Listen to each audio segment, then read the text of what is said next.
इंदौर में dream Olympic shooting academy में नाबालिग से बेड टच का मामला सामने आते ही पुलिस ने जांच का दायरा बढ़ा दिया है। पीड़िता से मिली जानकारी के आधार पर पुलिस कई बिंदुओं पर जांच कर रही है। कोच मोहसिन के मोबाइल से अभी तक 10 से अधिक आपत्तिजनक वीडियो के अलावा 150 से अधिक युवतियों के साथ अश्लील चैट किए जाने का मामला भी सामने आया है। हिंदू संगठन ने भी शूटिंग एकेडमी के ट्रेनर का कड़ा विरोध कर इस मामले को लव जिहाद से जोड़कर आरोप लगाए हैं।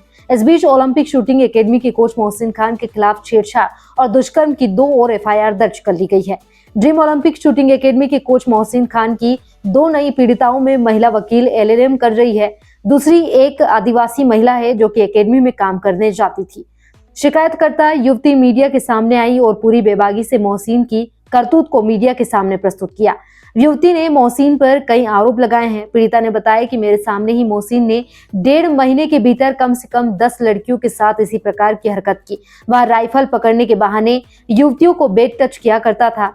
साथ ही बताया कि मोहसिन ने इंस्टीट्यूट में आने वाली कई लड़कियों को जबरन नॉनवेज खिलाने की भी कोशिश की। वह अपने घर में नॉनवेज बनाकर लाता था और बच्चियों को जबरन खिलाया करता था। पीड़िता का आरोप है कि मोहसिन इन हरकतों के अलावा कई युवतियों को जान से मारने की धमकी भी देता था। उसने मुझे भी जान से मारने की धमकी दी। मैंने जब कुछ बच्चों से शिकायत के बारे में बात की तो वहां बदनामी के डर से सामने नहीं आई। वहीं मंत्री विश्वास सारंग ने भी इस मामले को लेकर अपनी प्रतिक्रिया दी है। उन्होंने कहा कि इस तरह की हरकत कहीं भी किसी भी स्तर पर बर्दाश्त नहीं की जाएगी। उन्होंने कहा कि इस मामले में सख्त कार्रवाई की जाएगी।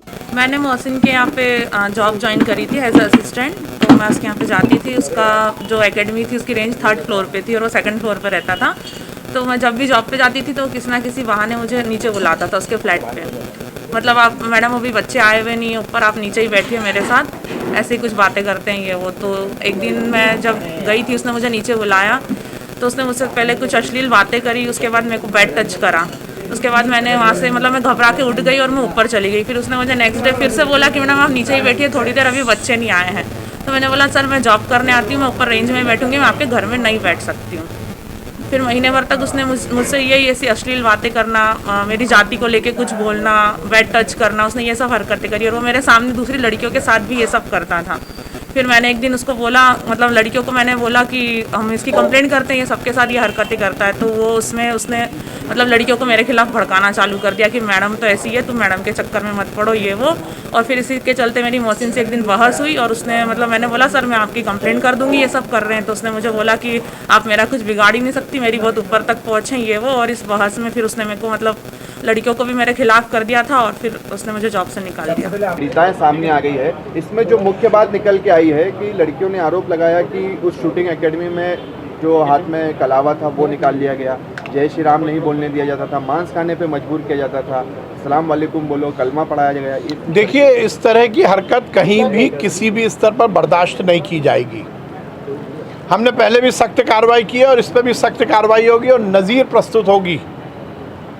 हमने धर्म स्वतंत्र अधिनियम के तहत ऐसे लव जिहाद से जुड़े हुए विषय पर पहले भी कार्रवाई की है और इसको लेकर विगत दिनों एसआईटी माननीय मुख्यमंत्री जी ने गठित की है जो पूरे प्रदेश के ऐसे मामलों को देख रही है।